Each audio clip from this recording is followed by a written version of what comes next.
بسم الله الرحمن الرحيم رضي الله عنكم قال رضي الله عنه قال العالم العلامة شيخ محمد هاشم أشعري الجنباني في كتابه أدب العالم والمتعلم.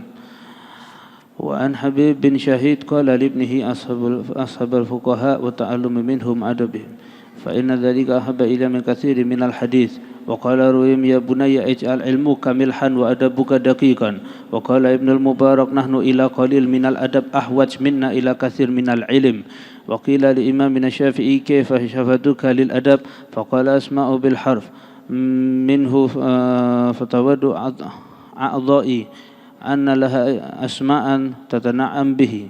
وقيل له وكيف طلبك له قال طلب المرأة مضل ولدها وليس لها غيره. وقال بعضهم التوحيد يجب الإيمان فمن لا إيمان له لا توحيد له والإيمان يجب الشريعة فمن لا شريعة له لا إيمان له ولا توحيد له والشريعة تجب الأدب فمن لا أدب له لا شريعة له ولا إيمان له ولا توحيد له. فهذه كلها نصوص صريحة وأقوال مؤيدة بنور الإلهام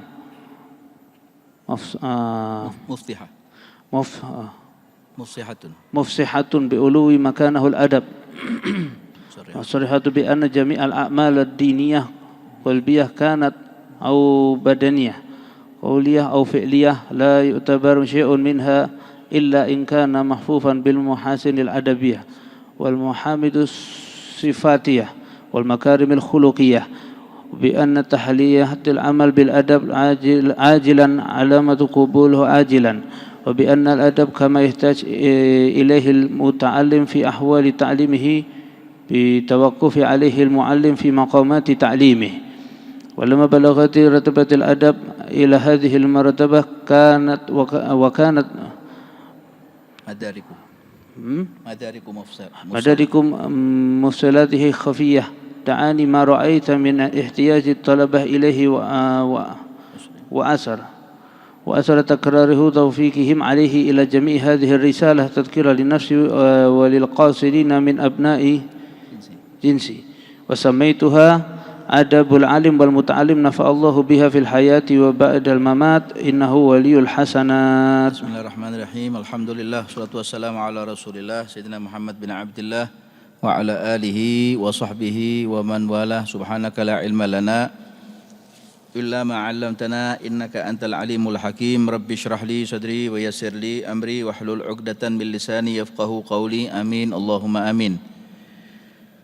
Ikhwani yang dimuliakan Allah Subhanahu wa taala dan akhwati yang pula dimuliakan Allah Subhanahu wa taala, alhamdulillah di kesempatan pada hari Rabu ini kita lokir jadwal dengan Ustadz Muhammad bin Yahya Barakabah karena kedatangan guru mulia kami Sayyidil Habib Umar bin Muhammad bin Salim bin Hafidh. Beberapa hari yang lalu ada beliau di Jakarta, baru kemarin di Surabaya, lalu hari ini beliau ada di Palangkaraya. Mudah-mudahan insyaallah pertemuan ini adalah pertemuan yang membawa keberkahan. Nah, kemarin beliau Sayyidi Al-Habib Umar berkunjung ke kediaman atau ke pondok pesantren Tebuireng. Pondok pesantren yang diasuh langsung oleh Hadratus Syekh Maulana Syekh Muhammad Hashim Al-Ash'ari radhiyallahu ta'ala anhu wa ardhah. Alhamdulillah, mudah-mudahan hari ini kita membaca karya beliau Adabul Alim wal Muta'alim. InsyaAllah mudah-mudahan kita mendapatkan rahmat dari Allah Ta'ala lewat para alim ulama kita, para masyayikh kita. Amin ya Rabbal Alamin. Baik.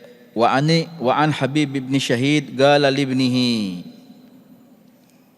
Maulana Syekh Muhammad Hashim Al-Ash'ari, Hadratus Syekh Hashim Ash'ari, beliau mengatakan, menukilkan dari beberapa nukilan dari kitabnya beliau Adabul Alim wal Muta'alim dari Habib ibn Shahid, dari Habib Ibni Syahid radhiyallahu ta'ala anhu, beliau berkata kepada putranya, qala libnihi, beliau berkata kepada putranya, ishab al-fuqaha'a wa ta'allam minhum adabahum.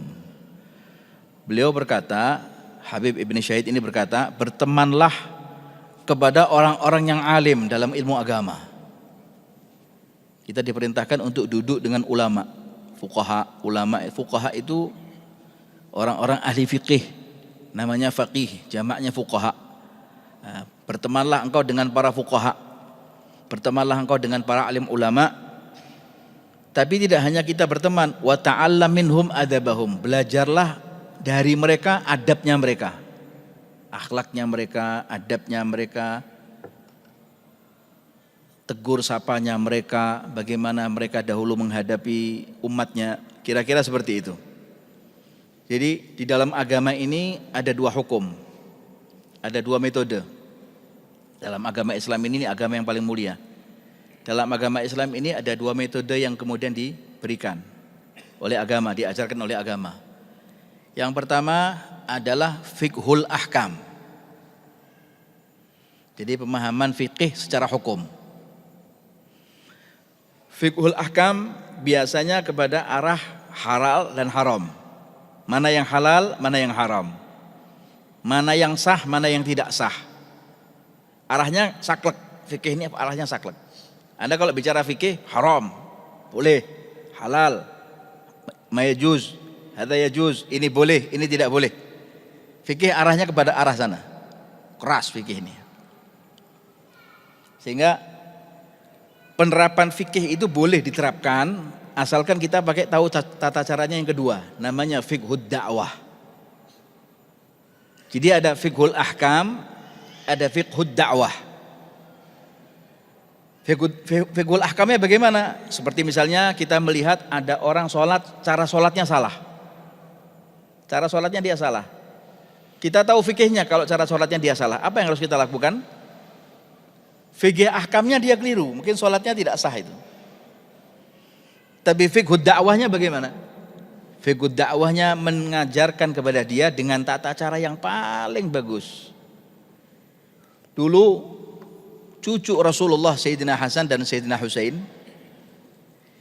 ketika dia datang ke satu masjid, dia melihat ada satu orang tua ketika itu berwudu dengan cara yang salah. Wudunya caranya keliru.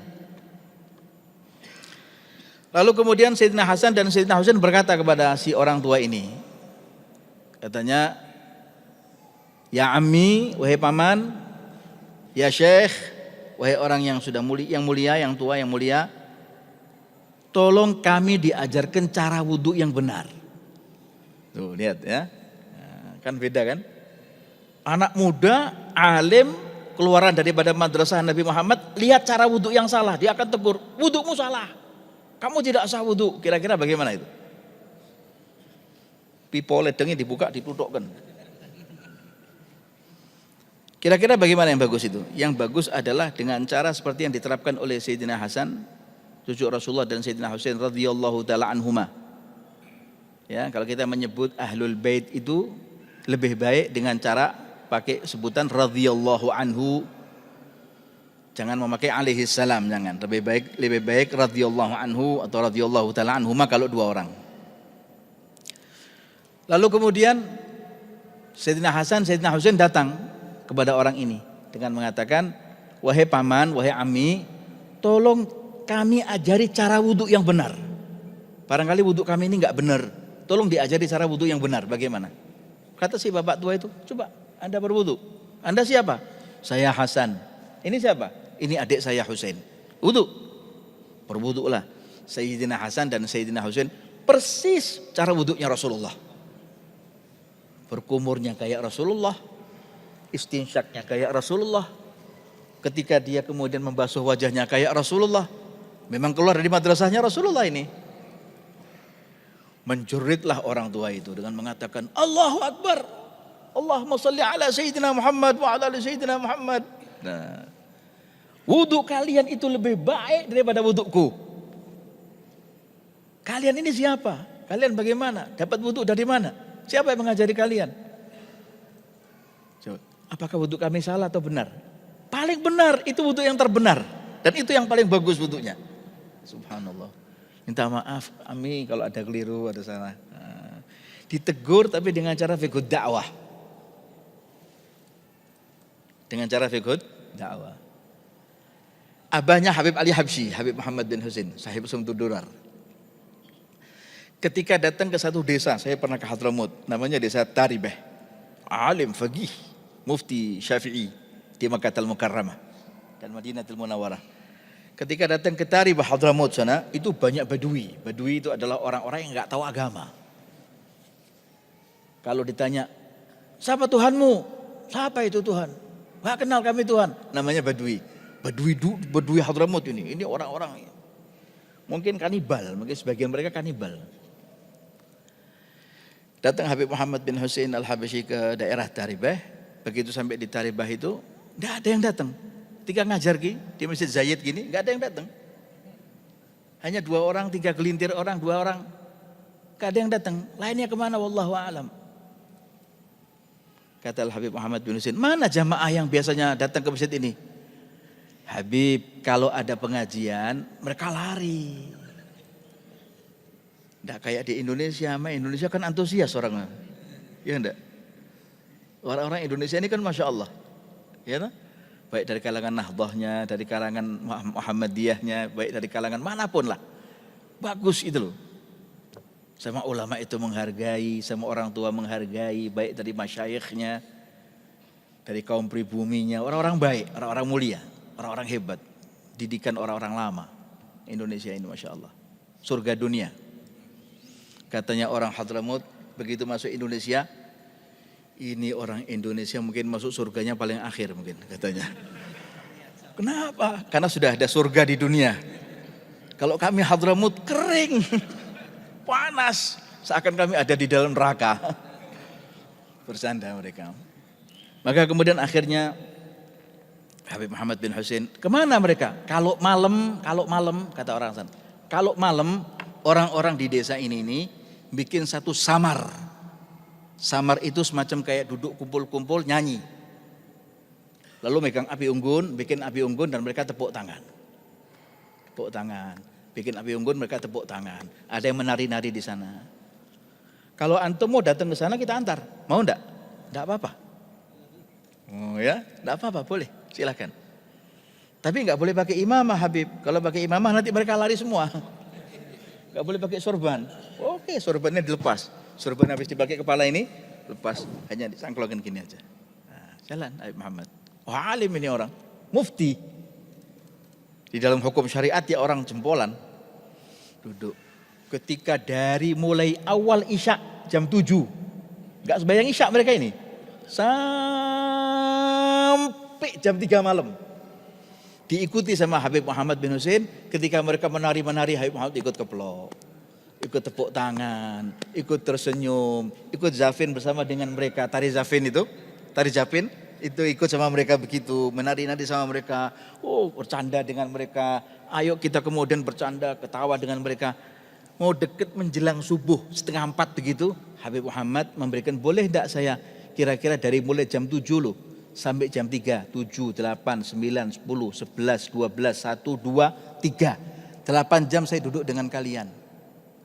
Saya minta waktu cuma 5 menit untuk ngasih sedikit saja oleh-oleh. Boleh enggak? Boleh, enggak apa-apa.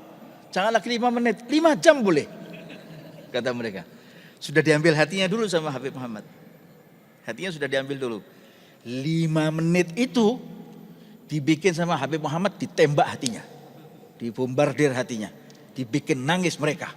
Ingat sama Allah Ta'ala. Jangan ninggalkan salat. Begini. Taubat mereka, Allah ya Allah, taubat ya Allah, taubat ya Allah, taubat ya Allah. Habib Muhammad gak sampai situ. Kemudian besoknya Habib Muhammad nyangoni baju, nyangoni sarung, ngasih itu songkok kepala, pakai minyak wangi, kasih itu modal. Semua diberikan sama Habib Muhammad bin Hussein. Yang penting kalian ngaji sama saya 20 hari. Dapat 20 hari kalian bisa ngaji sama saya 40 hari. Sampai 40 hari tak modali semua pekerjaan kalian gak usah kerja. Ngaji dapat uang. Jadi memang dakwahnya dengan cara seperti itu sama orang-orang Badui itu. Jadi dengan kelembutan, dengan penuh kasih sayang. Makanya ikhwani yang dimuliakan Allah Subhanahu wa taala, akhirnya hari kedua, hari ketiga mereka sholat berjamaah. 40 hari mereka enggak meninggalkan sholat jamaah di masjid. Itu caranya seperti itu. Lalu kemudian itu ishab al-fuqaha wa ta'allam minhum adabahum. Belajarlah akan kalian kepada mereka adabnya. Nah, fuqaha ini adabnya luar biasa. Saya lihat saya punya guru Al-Habib Umar bin Muhammad bin Salim bin Hafid, adabnya luar biasa sama orang, Masya Allah. Semua disapa sama Habib, ya, semua ditegur sama Habib. Siapa namanya? Ditanyakan siapa fulan. Nikmat, syahdu, rasa-rasanya itu kita dekat dengan mereka. Sholat di belakangnya dikasih, Masya Allah minumnya. Habib saya minta minumnya, boleh enggak? Boleh, silakan minum. Minum akhirnya.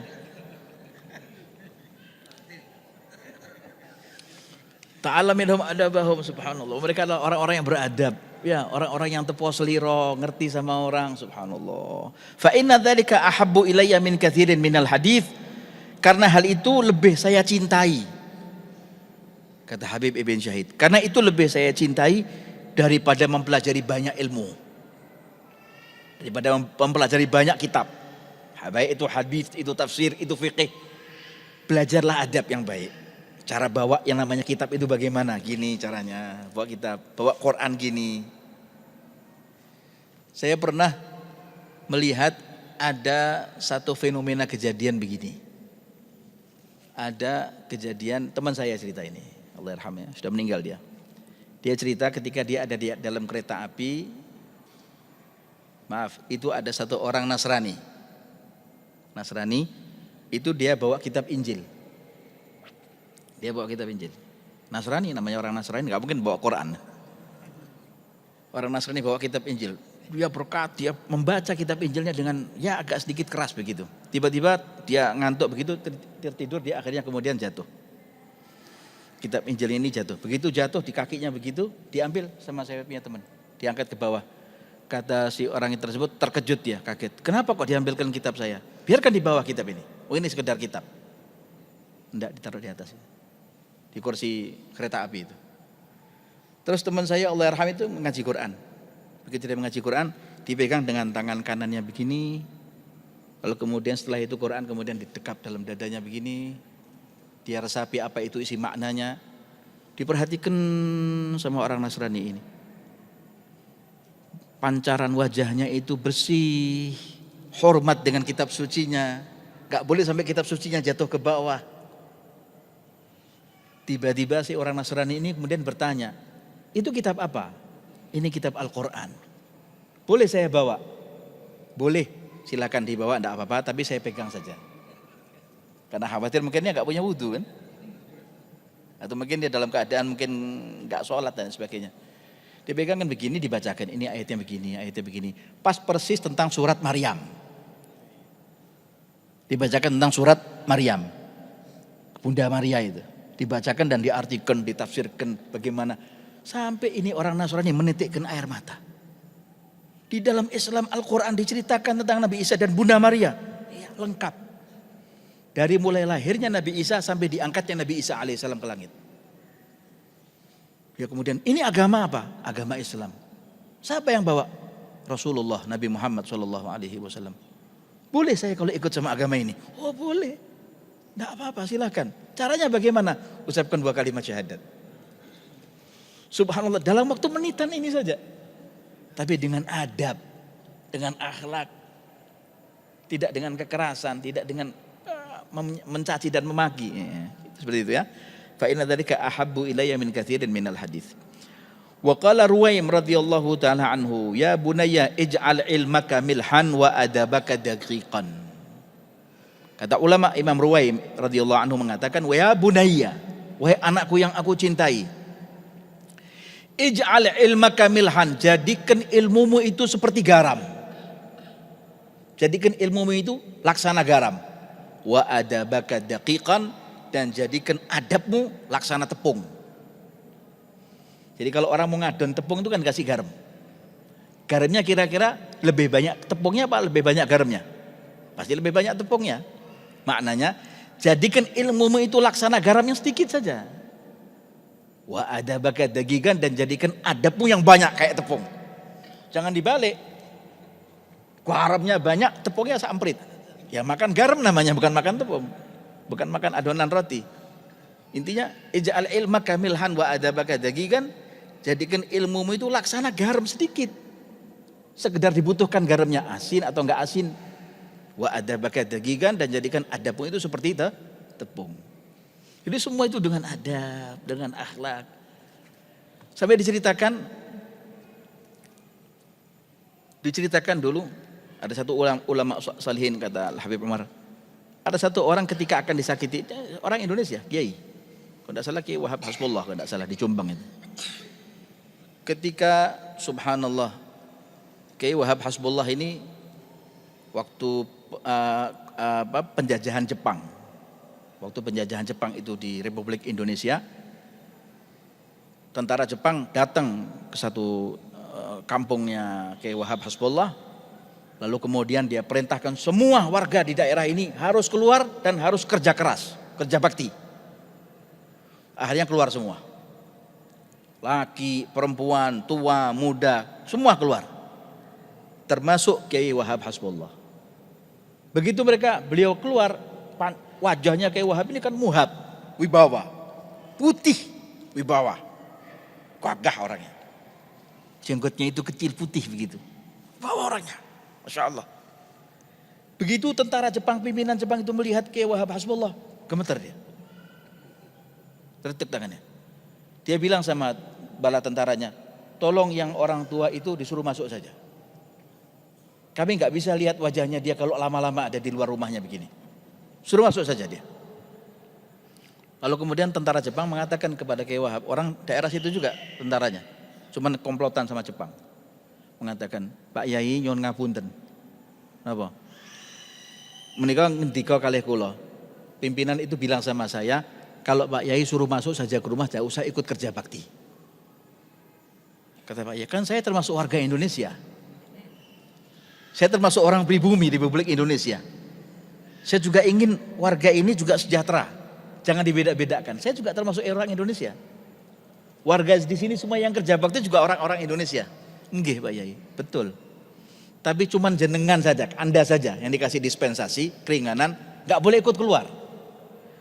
Jadi saya suruh masuk, ya. Kalau saya masuk, saya minta semua warga di sini masuk. Tidak ada yang kerja bakti.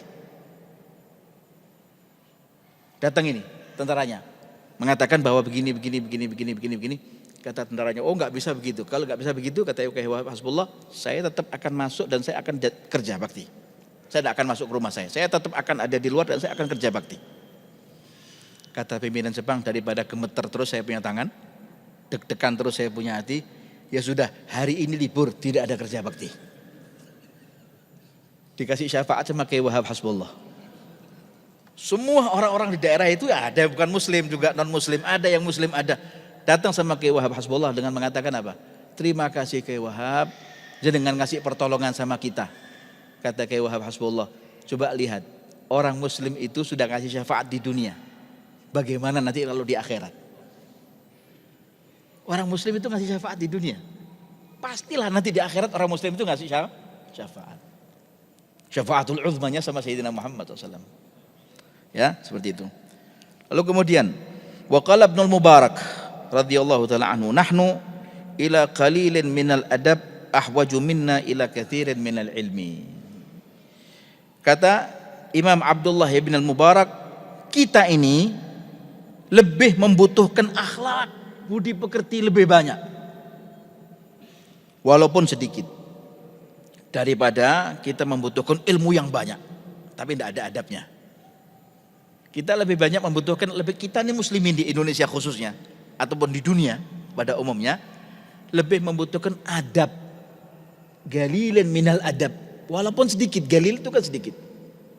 Ahwaj ilayya min katsirin minal ilmi, daripada membutuhkan ilmu yang begitu luas lautan tapi nggak ada adabnya. Sama orang kadang-kadang petantang-petenteng, ya enggak, menyalahkan sana dan menyalahkan sini. Tapi kalau orang ada adabnya, subhanallah. Jadi orang kadang-kadang dengan adab itu leleh dia. Saya punya guru, Sayyidi Al-Habib Umar itu pernah bercerita. Dia mengatakan gurunya beliau, Al-Habib Muhammad Al-Haddar, itu pernah dimaki dan dicaci. Ketika dia ada di tengah majelis begini, dimaki dan dicaci oleh satu orang, entah siapa, wallahu alam. Tiba-tiba yang mencaci itu kemudian mengatakan dengan segala macam perkataan kebun binatang lah. Semua keluar di situ, tas. Diam Habib Muhammad Al-Haddar. Ya Allah, kenapa orang ini? Kira-kira muslimin yang ada di masjid itu kira-kira ada 5.000 orang. Kalau kira-kira 5.000 orang tadi itu kemudian semuanya bangkit dan berdiri, mukul kepalanya orang yang memaki itu, kira-kira jadi apa itu? Jadi pentol bakso, boleh jadi apa kira-kira? Habislah orang itu. Kata Habib Muhammad Al-Haddad, jangan ada yang bergerak. Selesaikan semua tujuan kalian, kita baca akhir doa Fatihah dan kalian bubar. Orang itu tetap berdiri. Lalu didatangi sama Habib Muhammad Al-Haddad. Waktu didatangi dijabat tangannya, Assalamualaikum. Kasihkan tangannya. Waalaikumsalam. Man anta? Ana Muhammad bin Abdullah Al-Haddad. Mertuanya Habib Umar ini. Mertuanya Habib Umar bin Hafidh. Katanya, Masya Allah, Tabarakallah. Ya Habib Muhammad, lebih. Kenapa? Saya punya anak 5. 5-5-nya anak saya, nggak ada yang cium tangan saya. Kamu orang yang paling saya benci, kenapa kau cium tangan saya? Kata Habib Muhammad Al-Haddad, barangkali saya lebih muda. Kata-kata saya mungkin ada yang salah. Sampai Anda marah sama saya minta maaf. Lihat dengan adab. Nahnu ahwaj ila qalilin minal adab, minna ila kathirin minal ilm. Kita ini lebih banyak membutuhkan adab daripada ilmu yang banyak. Adab yang sedikit saja kita siratkan kepada orang lain. Ya, Masya Allah. Luar biasa ini. Petuah-petuahnya para alim ulama. Faya ikhwan yang dimulakan Allah Subhanahu wa taala. Saya ada satu nasihat Al-Habib Ali bin Muhammad Al-Habashi. Berapa menit lagi Habib?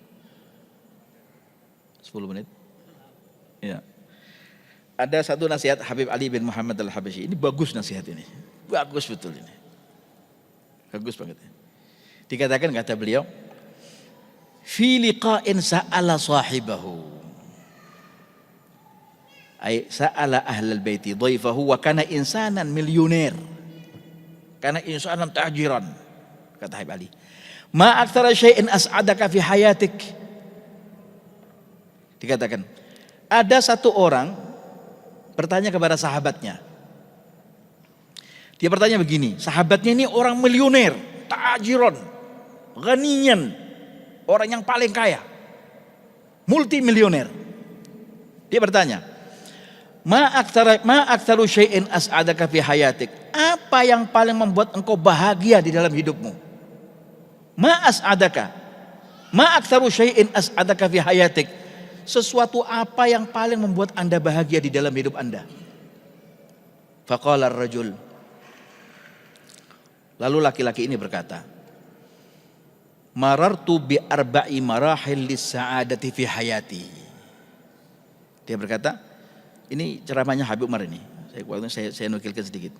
Dikatakan marartu bi arba' marahil. Habib Ali yang bercerita, Habib Umar yang menyampaikan.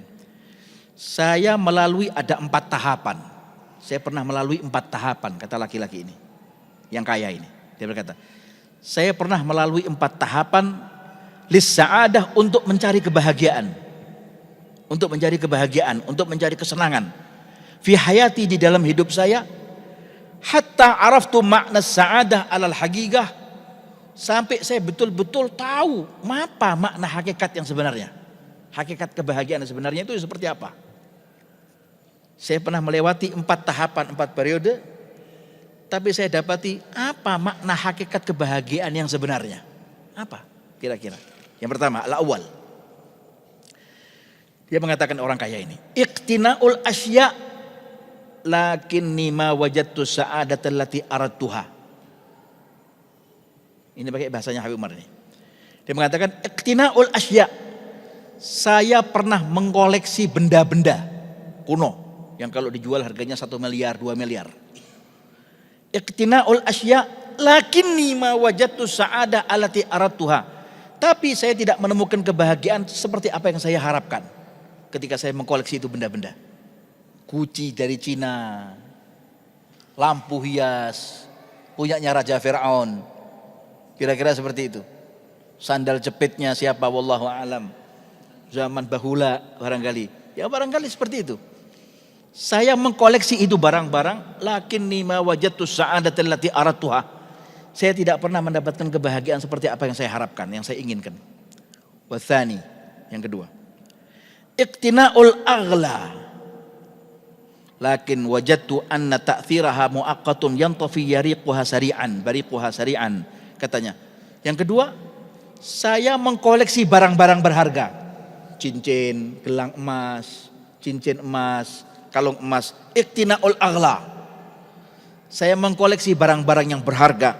Lakin wajadtu, akan tapi saya dapati anna ta'thiraha muaqqatun. Saya dapati pengaruhnya temporary. Pengaruhnya hanya singkat saja. Sesaat dua saat.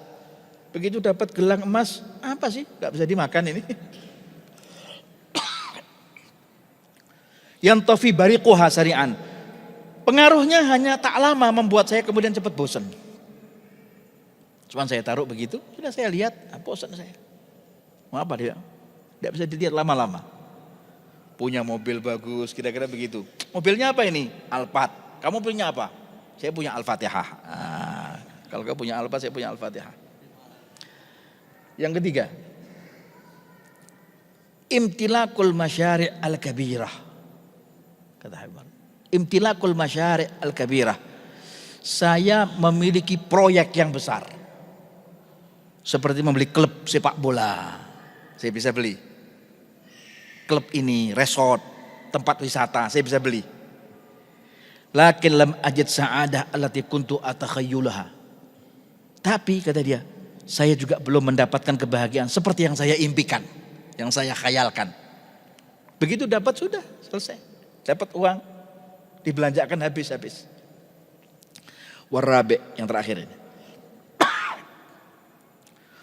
Talaba minni sadiq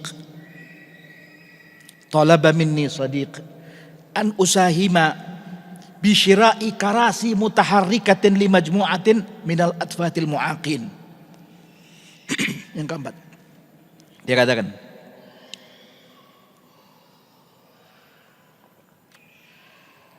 saya punya seorang teman an usahima bisyira'i karasi. Dia meminta kepada saya agar saya punya kontribusi. Saya bisa berpartisipasi, saya bisa bantu. Apa? Bisyira'i karasi mutaharrikah, yaitu dengan membeli kursi jalan, kursi geledek, kursi jalan, atau untuk menonton orang yang cacat. Ya. Limajmu'atin minal atfadil mu'aqin, untuk apa? Untuk sekelompok anak-anak yang cacat, nggak bisa jalan, atau orang-orang tua yang nggak bisa jalan. Ada alatnya misalnya seperti itu. Kemudian apa dikatakan? Ketika saya itu beli dan saya serahkan kepada orang-orang yang punya kemampuan seperti itu, punya kelebihan seperti itu, saya sumbangkan kursi itu. Tapi subhanallah, dengan memberikan hadiah seperti itu dan anak-anak itu gembira, bahagia. Tidak terkira bahagianya mereka, sampai akhirnya kemudian kegembiraan tadi itu dia dapatkan di hatinya orang tersebut. Dia mengatakan apa? Fakana, dengan jawaban yang sangat mengejutkan, yang darinya saya tahu arti kebahagiaan yang sejati. Dia mengatakan apa? Fakana ar-raddu sa'iq allati araftu minhu ma'na sa'adah al-haqiqah wa ghayyara li hayati bil kamil. Dikatakan, saya menemukan kebahagiaan yang sejati ketika saya punya kekayaan, saya serahkan kepada orang yang membutuhkan, dia terima dengan linangan air mata karena dia bahagia. Saya mendapatkan kebahagiaan. Subhanallah, ternyata kebahagiaan itu bukan yang harus saya miliki, tapi apa yang harus saya syukuri, apa yang harus saya berikan kepada muslimin yang lain. Nah, maka ikhwan yang dimuliakan oleh Allah Subhanahu wa taala, itulah dikatakan orang-orang yang punya adab, orang-orang yang punya kepedulian kepada kaum muslimin, punya peduli dengan orang-orang yang membutuhkan uluran tangan kita. Maka mudah-mudahan insyaallah lewat majlis ini dan ta'lim ini membuahkan hati kita untuk selalu cinta dengan orang-orang saleh, cinta dengan orang-orang yang alim, cinta dengan orang-orang yang punya adab yang mulia, cintai orang-orang yang punya hasrat peduli kepada umat Nabi Muhammad sallallahu alaihi wa ala alihi wasallam, dan ingin mempelampiaskan, mengaplikasikan apa yang mereka punya ini untuk kebahagiaannya Rasulullah sallallahu alaihi wa ala alihi wasallam. Ikhwani yang dimuliakan Allah Subhanahu wa taala. Ada satu cerita terakhir. Di zaman Al-Habib Ali bin Muhammad Al-Habasyi, itu ada beberapa orang yang gak suka sama Habib Ali Habsyi. Gak suka. Akhirnya dampak daripada dia tidak suka dengan Habib Ali bin Muhammad Al-Habsyi, dia tanya kepada orang-orang di sana, Habib Ali Habsyi itu kalau keluar lewat pintu mana? Sambil Maulid. Lewat pintu ini. Lewat pintu utara ini misalnya, atau pintu timur ini. Oh, kalau begitu saya pecahkan beling kaca. Kaca itu dipecahkan, banyak kaca. Lalu kemudian ditebar kaca itu. Ditebar. Di tempat jalan keluarnya Habib Ali Habsyi menuju masjid. Habib Ali Habsyi kemudian bangun jam 3 malam. Dia lihat kok ada orang-orang ramai di bawah ini apa. Dilihat ada anak muda, ada berapa orang begitu. Lagi sibuk mecahin kaca begitu. Turun Habib Ali. Pakai kerudung begini. Dikerudungkan begini. Ditutup begini. Lalu kemudian Habib Ali mengatakan, apa yang kalian perbuat? Mereka mengatakan, kami ingin melukai kakinya Ali Habsyi kalau dia keluar ke masjid.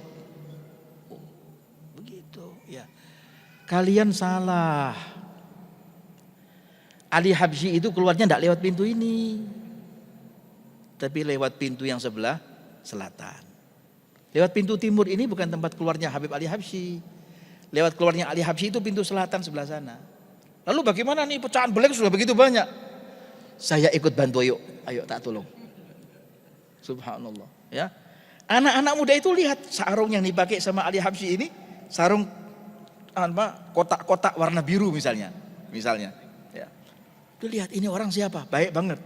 Agak tua, ya nggak begitu muda, kok baik banget ikut ngewangi. Bawa beling itu sampai dicecer sebelah pintu sebelah selatan. Begitu tercecer pintu sebelah selatan, pada waktu menjelang subuh Habib Ali pun kemudian keluar. Anak-anak muda itu pada bersembunyi ada di balik dinding. Ada dinding di sebelah masjid, mereka bersembunyi di sana. Kira-kira apa yang terjadi ini? Habib Ali Habsyi pun kemudian keluar dari pintu selatan. Bukan pintu timur, pintu selatan. Sebagaimana istiqamahnya beliau, pintu selatan.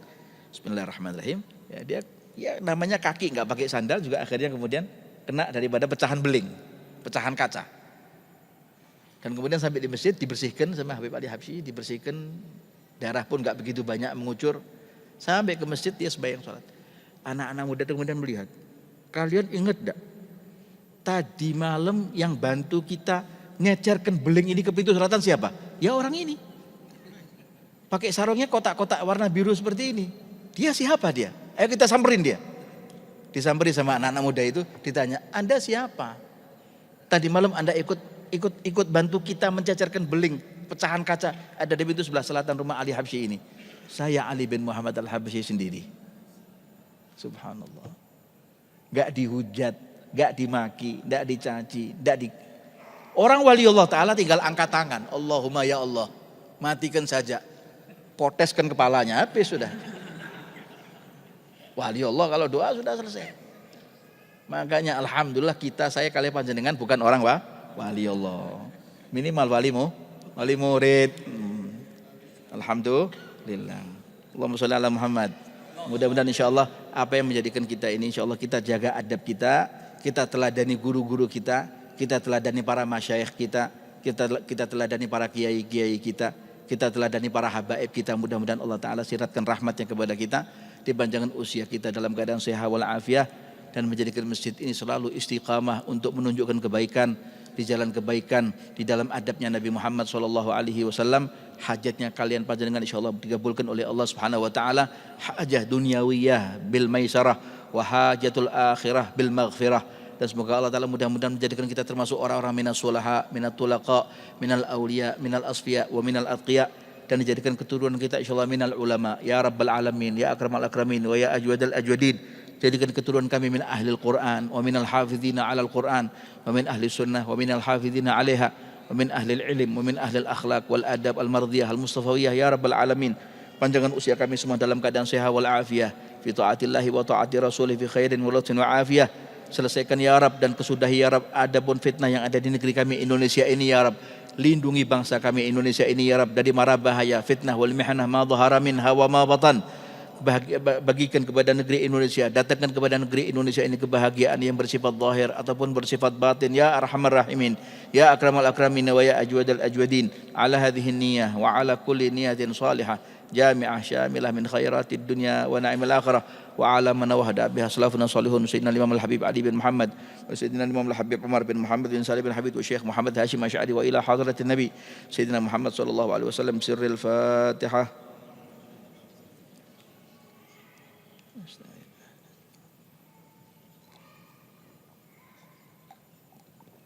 صراط الذين أنعمت عليهم ولا الضالين آمين. ربنا تقبل منا صلى الله على سيدنا محمد وعلى آله وسلم. الحمد لله رب العالمين.